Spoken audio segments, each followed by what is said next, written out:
Every time I explain to my clients how they should price their products and services, they are really surprised. It's not what they have expected.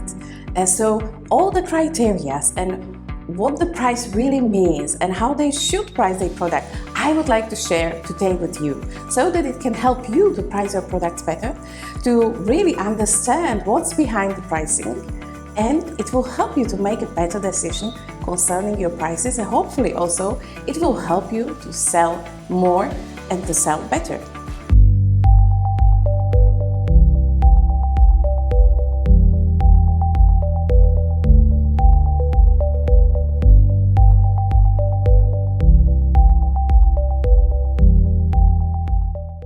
So how to price your expert products and services?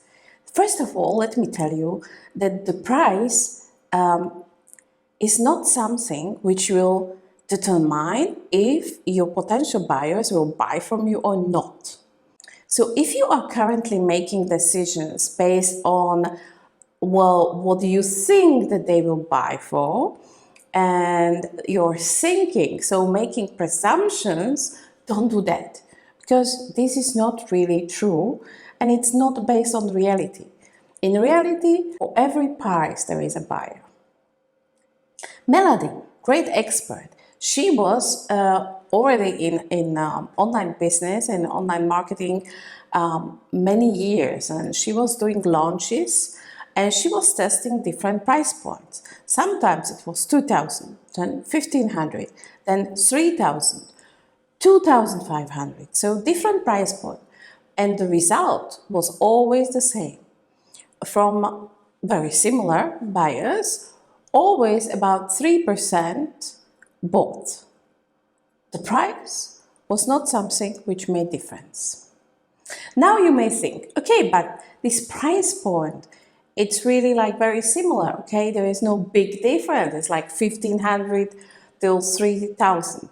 This is usually the price point which is used when experts launch their services and when they sell one-to-many on challenges, on webinars. Yeah, so it might be true, but it's already in itself powerful, isn't it? That the price didn't change how many people bought. Something else is more important. This is what you are selling. If the perceived value is higher, and how you are selling it. So, when the price is not important, then you may ask how to price my products. Well, I would suggest that there are 3 criteria used to price your products. And first one is positioning. Well, price had not a lot to do with you sell or don't sell, it has a lot to do with positioning. We make always presumption about the quality based on the price. That's how we are used to. So there was an experiment they make with a cake, and they bake 2 cakes. They were similar. They had the similar quality of the ingredients, and they were just presented a bit differently. And the one which was 5 times higher price than the other one was decorated a little bit more, but with the same type of ingredients. Everything was the same. Many people, when they tasted the product, they say that, well, the more expensive one was better. This is incredible, isn't it? So people, and I know that this type of exercise, and they made also with wine or with other type of products, and it's the same also with digital products. It's same for services. So perceived positioning comes then when something is higher, then it must be better. So it also attracts different type of clients. So if you will think about your positioning and who you want to attract, who you want to work with, there needs to be alignment with the price they are waiting, they are expecting. For example, one expert, let's call her Emma, she started in her business, but she was big expert because what she was Selling, she already did when she was employed. So big expertise, but she just started in her business. And what she was selling was she wanted to sell her expertise to already very advanced 7-figure business owners. And she has priced it too low. She thought that because she's starting, that if she would charge too much, they will not buy. How many of us did have these thoughts when we started, right? And we already know it's not true. But because of the positioning, it's the opposite. Because the product was not priced correctly, these already more advanced clients, future clients of her, were thinking that it probably is not a good quality when it does not cost so much. So only when she 10 times her prices, then they started to pay attention. So for you, look at your positioning, look at who is your segment. It means who are your clients, who are your dream clients, with who you want to work, and there needs to be an alignment. That's the first criteria. The second one, there needs to be also alignment in between your products. If you have a different product, services, they should be charged differently, and your time should be valued the most. Let me tell you an example of Susan.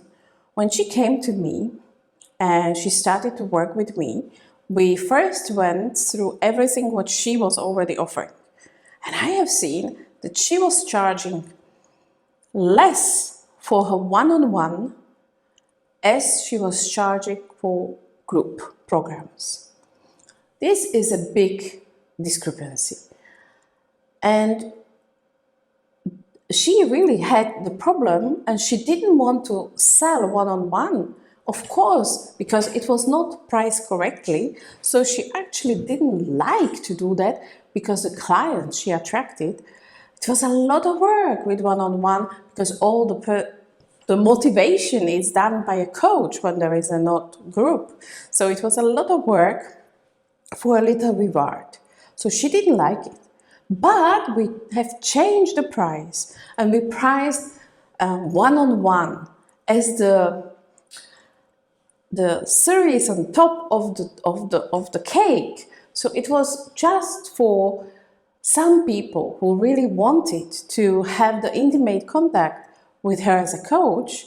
And when she offered the services for this higher price just for few, then she actually loved it. It was great, it was transformational. So she kept one-on-one in her offering, but charged it the most. It was the most expensive thing. And that's also how I would recommend to price. If you have even the same content, if you have it in format which is one-to-many, either it is a course or it is a book, it's obvious that it costs less than if somebody is doing it with you. The third criterion is there needs to be another alignment in your pricing. And this third alignment is with you. Your prices your offers will have certain energy.